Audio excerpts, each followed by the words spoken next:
Hi, my name is Luke. Welcome back to another video on this channel. In today's video, we'll continue to build on our Pref High-Low Breakout EA for MT5. Today, we will add two more components to the strategy, and at the end of the video, we're going to do several backtests using the last 15 years of data. If you haven't already watched the first and second part, then you will need to watch these first in order to follow along in this video. I've linked them here and also in the comments. So now we're going to add a trailing stop loss to the strategy, and then we will also add a channel size filter. Then we will do some backtests, like I said before, to see how the strategy performed over the last 15 years. So first, let's switch over to the meta editor. This here is our Pref High-Low Breakout EA. Before we begin, let's compile so we know that the EA is working. Okay, so we have no errors or warnings, which is perfect. And now we can start adding the trailing stop loss. The reason that we are adding the trailing stop loss is because this strategy is a breakout and trend following strategy. So by adding the trailing stop loss, we should be able to significantly improve the strategy overall. Let's start by adding another input after the stop loss in the input section. This will be an input of type Boolean, which only returns true or false, basically like a switch that we can turn on and off. We will call it imp trailing stop loss, and by default, let's just set it to true. We can also add a comment trailing stop loss so it looks clean in the input section.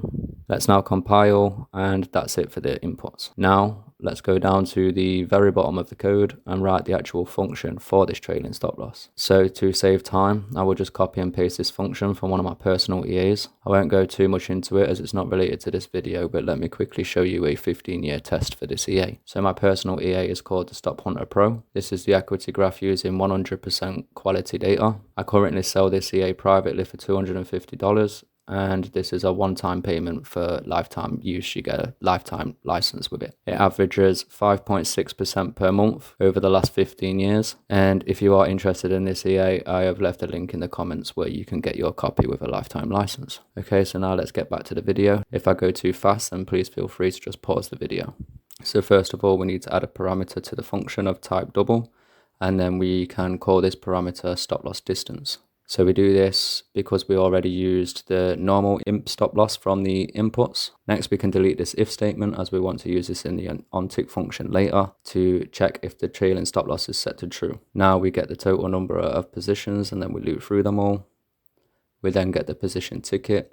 We check the ticket and then we select the position by the ticket. We then also get the magic number of the position and we check if the magic number belongs to our EA. Let's just change this magic number input to the one that we've declared above in the inputs. Then if this is true and the magic number matches our EA's magic number, we know that the position belongs to our EA. This just helps when we use multiple EAs at the same time, obviously knowing what position came from what EA. And now we check if we need to trail the stop loss for this position. So again, if this is true, then we get the position type. We get the current stop loss and the current take profit. And then here we calculate a new stop loss. Next, we set the current price depending on the type, either buy or sell, the last tick bid or the last tick ask. We will need to change these to current tick bid and current tick ask, but we'll do this soon. Here we have a variable called n, and we set this to either 1 or -1 depending on the type of the positions. And then here we calculate the new stop loss value. So first we need to change something for the calculation because now instead we want to use our new stop loss distance here instead of this. So we can go ahead and delete this part. Then we pass the current price minus our stop loss distance multiplied by our n variable. So this will now work for our buy and sell positions. And this is now our new stop loss value. Let's now write an if statement. So we say normalize price. We pass our new stop loss value.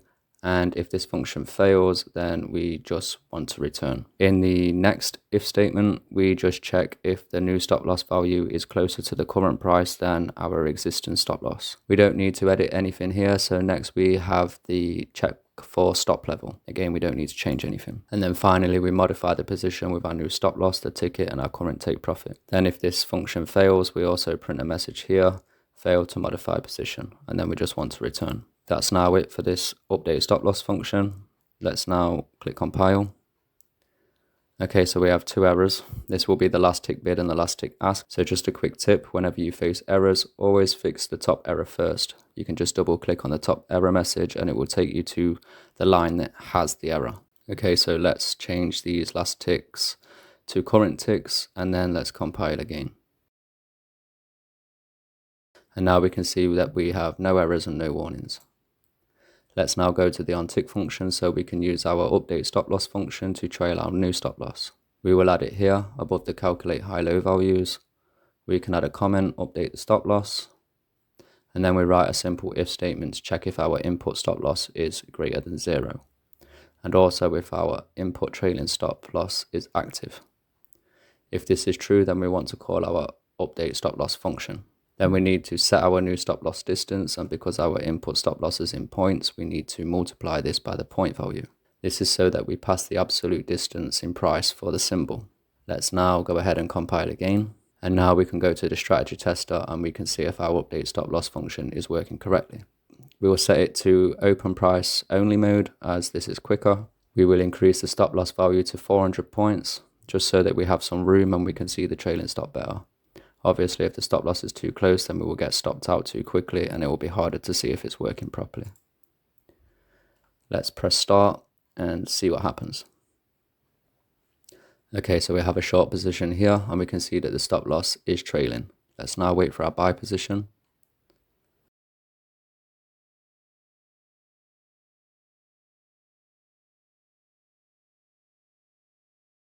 Now we have a buy position and we can also see the trailing stop loss is working. So everything is working as expected, which is perfect. And now let's go back to the meta editor so we can add the second component to the strategy. This component will be our size filter. The idea is that we want to filter out the entries where the high and the low are too far apart, so we don't want to trade huge ranges, basically.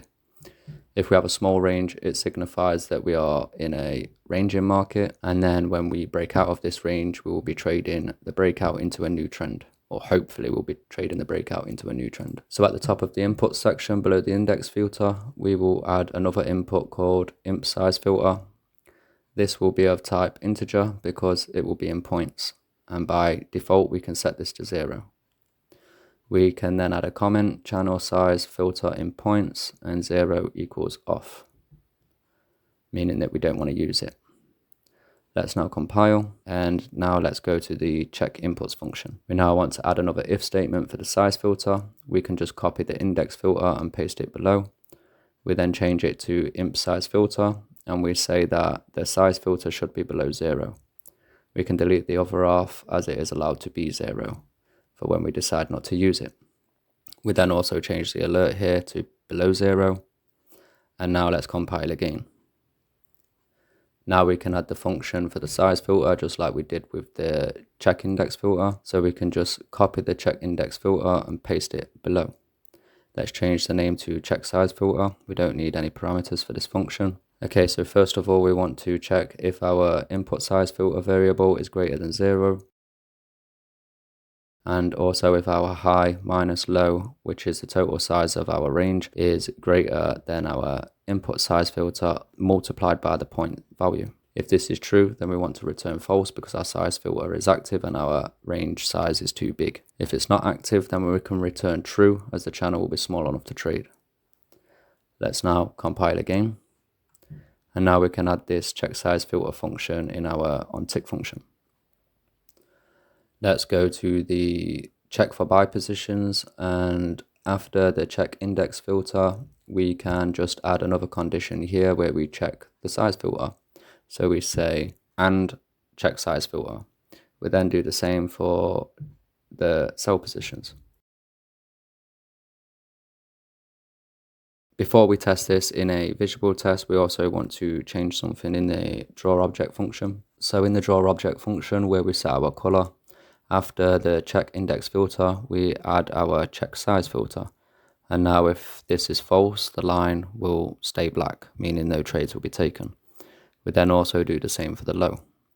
Next, we can add the current size in points to the text object so that we can see the exact size on the chart. So here, after the low index, we can add another string. Let's first add a plus sign here, and then we can type size. We will use the double to string function. We get the high and we subtract the low to get the range of the channel, and then we divide this by the point value. We also set the digits to 0, and that's it for the text object. Let's now compile. Perfect, we have no errors and no warnings. Let's now go back to the strategy tester and do another visual test to see if our channel size filter is working correctly. So again, we will use GBPJPY for this test, and we will set the channel size filter to 1000 or 100 pips. And now we can press start. Okay, so we can already see the size of the current channel. We can see the lines are black, which means that the range is too big. So this part is working. Let's wait for it to drop below 1000 points so we can see if the lines turn red and green. Okay, so now we can confirm this is all working correctly. The range fell below 1000 points, the high turned green and the low turned red, which is exactly what we want. We also took a buy position when the candle opened above the green line, but it didn't enter any trades when the lines were black. So this also confirms that the size filter is working correctly. Let's now go through the code quickly and see if we can make any small improvements to the EA. After that, we will do the backtests. So we will start at the very top of the code and we will work our way down. So here are our inputs. Everything looks fine, no change needed. Next, let's delete the option to have no stop loss, because if we have no stop loss, then we have no alternative exit signal, and then a trade can basically be open forever. Our global variables are also fine, there's no change needed. Here's the onInit function. Again, no change needed. Here we delete all the objects in the onInit function. Let's now check the onTick function. Everything is okay. There's no change needed. In the update stop loss, we don't need to check if we have a stop loss active, but it is fine. We can just leave this condition alone. In the check inputs function, we need to add an equals sign to the stop loss so the EA knows we cannot have a stop loss equal to or below 0. This will make sure that we always have a stop loss.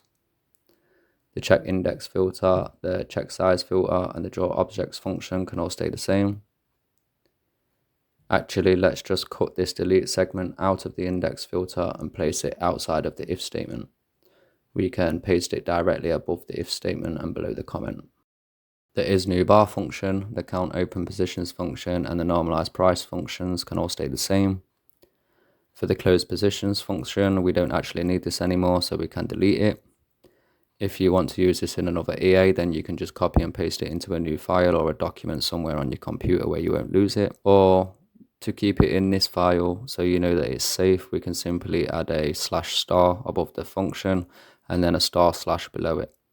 This will completely comment out this function and the EA will no longer use it. It's basically the same as deleting it. The choice is yours. Then we have the update stop loss function. Again, no changes needed here.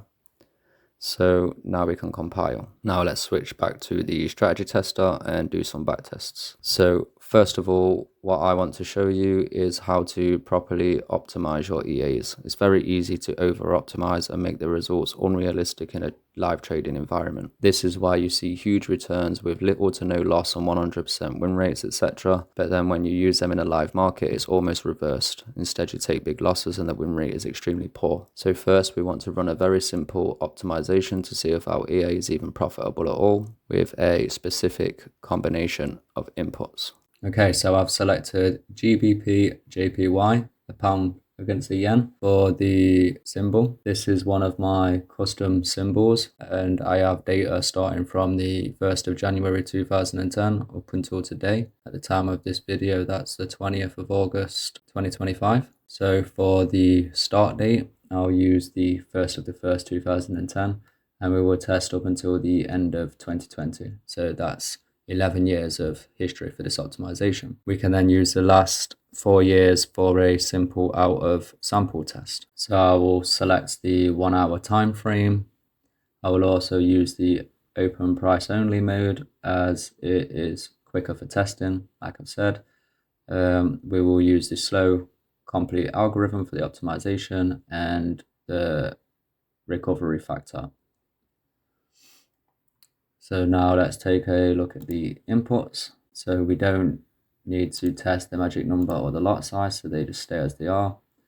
For the look back bars, we will start at 50. We will have a step of 50 all the way up to 200. For the index filter, we will start at 0. We will have steps of 10 up until 20. For the channel size filter, we will start at 0. We will have steps of 200 up until 1400. And then for the stop loss in points, we will start with 50 points. We will have a step of 50 points up until 300 points.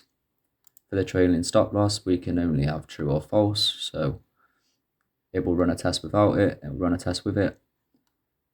For the take profit in points, we will start at 0. We will have a step of 100 points and we will stop at 400 points. So that gives us 5,760 combinations. So for those who don't understand how this works and why this amount of tests is 5,760, basically at the end of each input, we can see the amount of steps. This is basically the amount of combinations. So for the look back period, we have 4 steps or 4 combinations. And then if we go to the index filter, we can see that we have 3 steps or 3 combinations. So what happens is this 4 gets times by 3, which equals 12. And then it gets times by 8 and so on. So 4 times 3 times 8 times 6 times 2 times 5 equals 5,760 combinations. It's not really relevant, but I know a lot of people don't understand how this number can easily get into the hundreds of thousands. So I just thought I'd explain it. Anyway, let's now start the optimization and take a look at the results. So first, what we want to do with this optimization is see if any of the inputs are actually profitable. Then we can further optimize the parts that could be better, and any inputs that are not profitable, we might be able to improve them. So I'm going to click start. It can sometimes take a while, so I will come back to you when it's done. So the optimization is now finished, and we can see that the best result here has a recovery factor of 26, which is very, very good, but obviously there's only 2 trades, so we don't care about these results. Let's find a different one. So go over to the very top. Yeah, okay, so if we check this one here, we can see that we have a recovery factor of 11.62, which is also very good. And if you look closer, you can see that all the good results don't have a take profit. Majority of them also use a trailing stop loss, and a lot of them don't use the index filter. So this is very good to know. We can now delete these parameters, leaving us with only 3. The look back parameter, the size parameter, and the stop loss parameter. So this means that we can create a stable strategy with only 3 parameters, which is perfect. We can also take a look at the visual result, which is very good. So now what we can do is we can right click on the graph. We click the 1D graphs.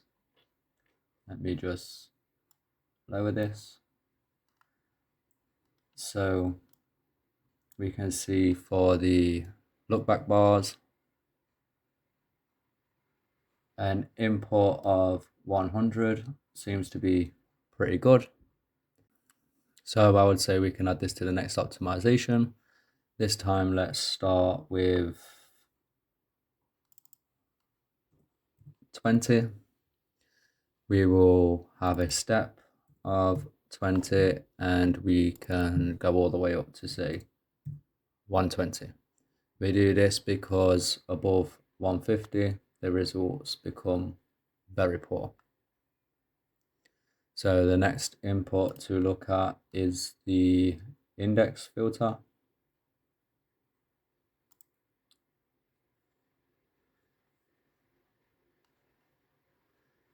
We've already seen some decent results without using our index filter, and whenever you can delete a parameter that you have to set, you should always do it. So for that reason, we're going to just leave it at 0. It has the best data here.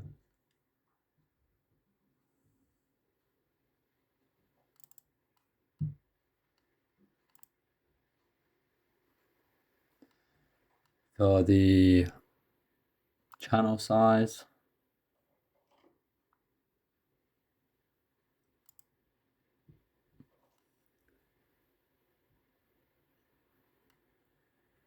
so we can see that when we don't use the size filter, the results are not very good. This shows that the size filter does actually improve the strategy a lot. We can also see that a very large size filter works pretty well. So for the next test, we will start with the filter set to, we'll start at 800.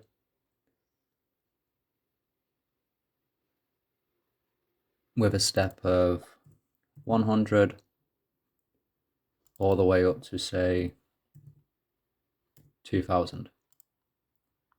Now let's check the stop loss.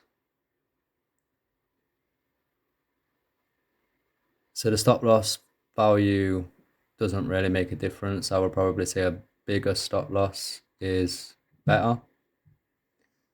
So let's just leave this at 50 with a step of 50 and maybe increase the stop to say 400. For the trailing stop loss, so let's go to the trailing stop loss. This is off and this is on. So let's just set this to true and not optimize it. For the take profit, we're already seeing that all of the good results don't actually use a take profit. So we won't use it. It's another input that we can get rid of. So now we are down to only 3 inputs to optimize. So we have the input bars, we have the stop loss in points, and we have the channel size filter. So now let's run this test again. We can see that this time we only have 624 combinations. Let's press start. This shouldn't take very long. So we can see roughly around 2 minutes. Okay, so that's now done, and we can see we've already got some better results. Let's now go and have a look at some of the top results. But please keep in mind this is the performance on the optimized data, meaning the profit made is not really relevant. We just want to find the best possible ways to trade this strategy, or better yet, the most stable way to trade this strategy. The best result for the recovery factor was 15.66. Let's run a single test.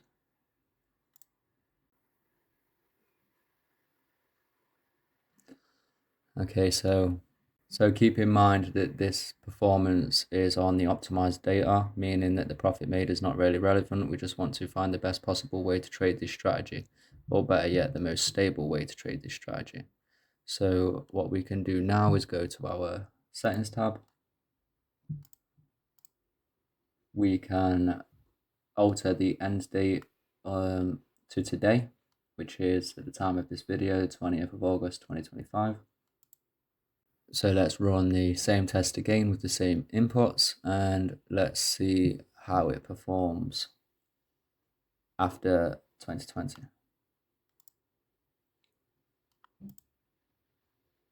So we can see the out of sample result is very good. So we're at the end of 2020 is around here. You can see that it was still profitable even after the optimization. In the out of sample period, you cannot exactly tell where the optimization period ends, and the out of sample period begins. But this is just a very simple test that you can do with all of your strategies to see if the strategy is stable and if the strategy is likely to perform as good in the future. So now let's look at another result. So maybe one with more trades. Maybe let's go with this one. It has 653 trades. So let's run a single test, go to the graph. So we can see somewhere around here is where the out of sample test began. And this is obviously the optimization period, and this is the out of sample test. So the strategy is stable and it continued. It did have a little drop here, but that's expected. Okay, so now let's check another. This time let's check one that has over 1,000 trades. So let's look at this one. We can see we have 1,274 trades. Let's run a single test, go to the graph. So this is the optimization period, and the out of sample test will begin roughly around this area, and we can see that it's still profitable.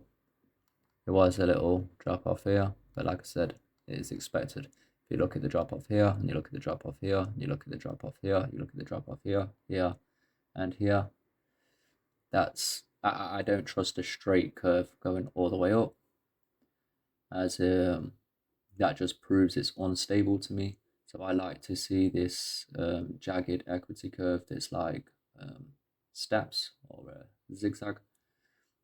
But yeah, so again, the out of sample performance looks very good, very good. And now let's stop for a minute, as I also want to show you how important the data that you use is for your backtest. So here you can see for these tests that we've done, I've been using my custom symbol for these tests. So let's now use the broker symbol and compare the results. So this was the results before, so with the custom data. And then if we go to Forex,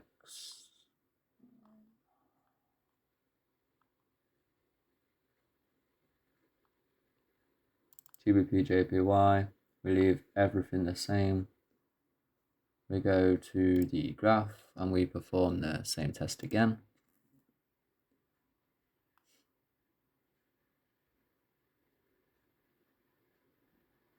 So now you can see that the tests are very different. So there was none of this before, this great big huge drop off. There was not this great big huge drop off.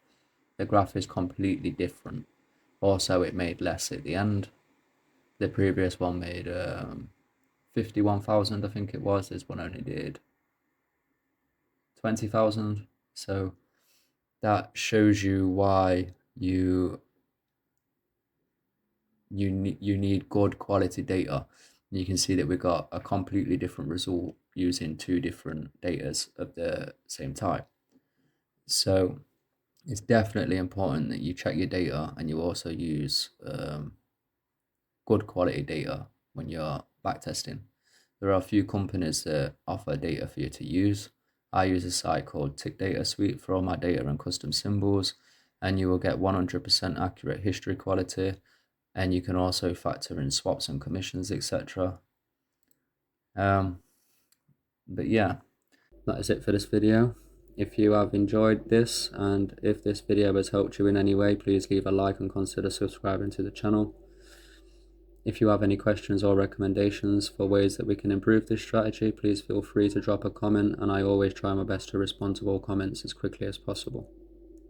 Other than that, you can reach out to me via my website. You will find a link in my channel description, and I'll also leave a link below in the video description. You can also message me on Telegram. But for now, Trade safe. Thank you for watching, and I'll see you in the next one.